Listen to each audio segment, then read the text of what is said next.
जय श्री कृष्णा। राधे राधे। माधव भक्ति उपाय चैनल में आप सभी का स्वागत है। रात में शिव नाम लेकर सोने से क्या होता है, आइए जानते हैं इस वीडियो के माध्यम से। राधे राधे सभी को। जय श्री कृष्णा। हर हर महादेव। दोस्तों, कहते हैं कि आप सब आए होप, आशा करती हूँ कि आप सब अच्छे होंगे, स्वस्थ होंगे, मस्त होंगे, अपने जीवन में हर प्रकार की सफलता को हासिल करके ही रहेंगे। दोस्तों, हम भगवान से यही आशा और दुआ करते हैं कि जो भी आपके ये सही है और जो आपको चाहिए ईश्वर वह सब कुछ आपको प्रदान करे। दोस्तों, आज की ये वीडियो बहुत ही ज़्यादा महत्वपूर्ण होने वाली है। शिव एक ऐसे अद्भुत देवता हैं जो हर एक के हृदय में निवास करते हैं। वह महादेव हैं जिनके गुण अवगुण सभी के हरते हैं। शिव एक वनवासी भी हैं और एक राजमहल में निवास करने वाले सम्राट भी हैं। हर कोई उनके चरणों में नमस्कार करते हैं, नतमस्तक करते हैं। अब एक पल के लिए सोचिए, जब कोई अवतार नहीं हुआ था तब किसकी आराधना की जा रही थी। उस समय कोई अवतार की परंपरा नहीं थी, कोई मूर्ति की कल्पना नहीं थी, तब शिवजी ही थे। बाद में जब मूर्ति पूजा और अवतार की कल्पना हुई तो अलग अलग संप्रदायों का निर्माण हुआ और मूर्तियाँ भी बनी। अलग अलग संप्रदाय निर्माण भी हुआ, मूर्तियाँ भी, विचारधारा, धर्मगुरु, अनेक ऐसी प्रथाएं चली। ये सब आई थी, लेकिन उससे पहले समय ये कौन थे? सिर्फ शिव। वो समस्त जीवों के स्वामी हैं। इसी कारण उन्हें पशुपति कहा गया है। पशु का अर्थ है जीव मात्र। हर जीव का ईश्वर स्वयं भगवान शिव ही है। यही कारण है कि शिवालयों में नंदी महाराज, कश्यप, सिंह, भूत, प्रेत सभी स्वरूप में उपस्थित रहते हैं। भगवान शिव सर्वत्र व्याप्त हैं। जहाँ देखो वहाँ शिव हैं। यत तंत्र सर्वत्र भगवान शिव ही हैं। विद्यमान है, वह पशुपति हैं, पशुओं के विपति हैं, पाप नाशक हैं, पाप का हरण करने वाले हैं, परमेश्वर हैं। उनकी जटाओं में गंगा विराजती हैं। हम महादेव को सादर प्रणाम करते हैं।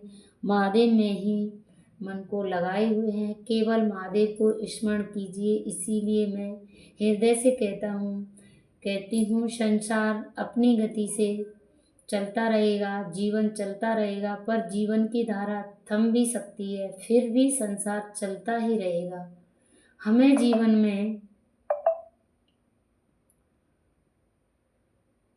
लाखों कर्म केवल भूल कर भी कर्म नहीं करने चाहिए। हमें जीवन में भगवान का ही भजन करना चाहिए। सुबह ब्रह्म मुहूर्त प्रातःकाल उठकर भगवान शिव को याद कीजिए और अगर सुबह के समय ना मिले तो रात को सोने से पहले महादेव को ध्यान में धरकर सोइए। जब महादेव आपके साथ होंगे तब जीवन में कोई रुकावट नहीं टिक सकती है। शिव ऐसे देवता हैं जो जीवन के हर द्वार को खोलते हैं, शक्ति प्रदान कराते हैं, शत्रुओं को क्षण भर में नाश कर देते हैं अपनी शक्ति से। इसीलिए तो महादेव त्रिशूल धारण करते हैं, डमरू धारण करते हैं। वह अपने भक्तों को सच्चा आनंद देने वाले चिदानंद स्वरूप, शिवोहम स्वरूप शिव क्या देते हैं? शिव आनंद देते हैं। शिव क्या करते हैं? शिव अपने भक्तों की रक्षा करते हैं। यही तो शिव हैं। हमारे बच्चों को भी ये सिखाना चाहिए कि बेटा सुबह जल्दी उठकर स्नान करके माथे पर भस्म का तिलक लगाओ, रुद्राक्ष धारण करो, ओम नमः शिवाय मंत्र का जाप करो। लेकिन आजकल के माता पिता बच्चों को स्मार्ट बनने के लिए स्मार्टफोन पकड़ा देते हैं। इसका विरोध नहीं है, लेकिन अगर आप सच में अपने बच्चों को स्मार्ट बनाना चाहते हो तो स्मार्टफोन के साथ साथ एक रुद्राक्ष की माला भी दीजिए। बोलिए बेटे, कम से कम एक माला जाप करो। बचपन से जो आदत पड़े तो बड़े होकर एक नहीं, दो नहीं, 3 माला जाप सहज हो जाएगा। बच्चा कहेगा मेरी माँ ने मुझे यह सिखाया, मेरे पिता ने मुझे इससे ये कहा, मेरे दादा दादी ने मुझे ये बतलाया। यह भक्ति की परंपरा बनी रहेगी और जीवन की सबसे पवित्र स्मृति बन जाएगी। दुर्भाग्यवश आज बहुत ही कम माता पिता, दादा दादी, नाना नानी ऐसे हैं जो बच्चों को आध्यात्मिक दिशा में ले जाते हैं। लेकिन आध्यात्मिक एक ऐसी शक्ति है जो हजारों बम के विस्फोट से भी अधिक प्रभावशाली होती है। जिसके पास आध्यात्मिक बल नहीं होता है वह इंसान हताश हो सकता है, निराश हो सकता है, तनाव आ सकता है। अगर किसी व्यक्ति को हो सकता है, निराश हो सकता है, तनाव में आ सकता है। अगर किसी ने अपमान कर दिया तो वह टूट जाता है।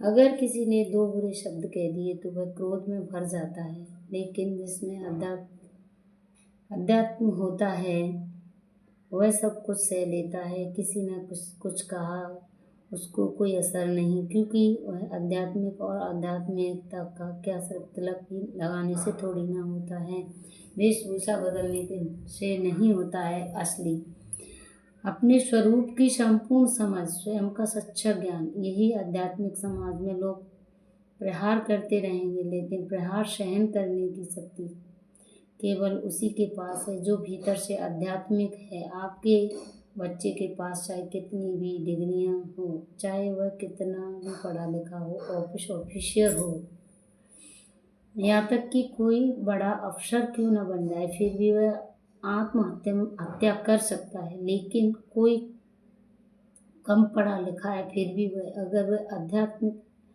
तो वह कभी ऐसे विचार की ओर नहीं जाएगा। और जीवन में सबसे बड़ा पाप क्या है? आत्महत्या। जरा सी परेशानी आई, किसी से भी थोड़ी सी गलती हुई, किसी ने कुछ कह दिया और इंसान आत्महत्या कर लेता है। शास्त्रों में कहा गया है जो आत्महत्या का विचार करता है उसे ही गौ हत्या के बराबर पाप लगता है। 100 गायों की हत्या करने जितना पाप सिर्फ आत्महत्या का विचार करने मात्र से लगता है। बहुत लोग होते हैं जो छोटी छोटी बातों पर निर्णय लेते हैं कि अब मैं आत्महत्या कर लूँगा, अब मैं मर जाऊँगा, अब मैं नहीं जी पाऊँगा। थोड़ी थोड़ी घर में मुटाव होते रहते हैं, थोड़ी थोड़ी बातों से नहीं कर पाऊँ। भगवान ने जीवन में हमें जीने के लिए दिया है, इस जीवन में आनंद लेना, उत्साह मनाना, प्रकाश फैलाना। अगर तुमने जीवन में आनंद नहीं लिया तो भगवान भी पूछेंगे, मैंने तुम्हें इतना सुंदर जीवन दिया, ये सुंदर पृथ्वी दी और तुमने उसमें कुछ नहीं पाया। कभी कभी जीवन की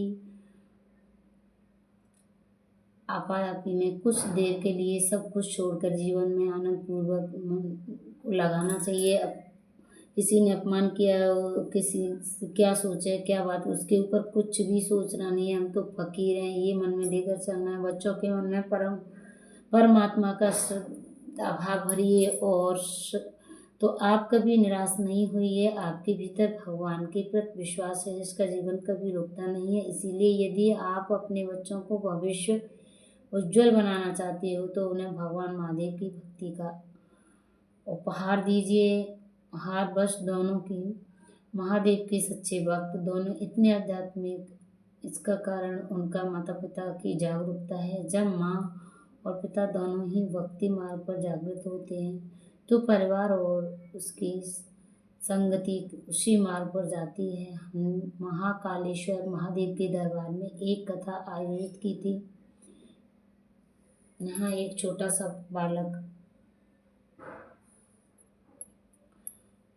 बालक जो अभी भी स्कूल जाता है, वह हर सुबह महादेव का जल अभिषेक करता है और फिर स्कूल जाता है। उसके माता पिता उसमें इतनी सुंदर आदतें डाली थी कि वह सुबह उठकर जाप करता है, माथे पर तिलक लगाता है। दुनिया में से कई बच्चे हैं जिनकी असली संपत्ति धन नहीं बल्कि उनके संस्कार हैं। हमारे लिए असली दौलत हमारी अगली पीढ़ी के संस्कार हैं। जिन्हें शिव भक्ति प्राप्त हो जाती है उन्हें समझ लेना चाहिए कि अब उनके जीवन में कोई अभाव नहीं रह गया है। महादेव की कृपा से मिल गई, संसार की समस्त संपत्तियों को प्राप्त कर लिया।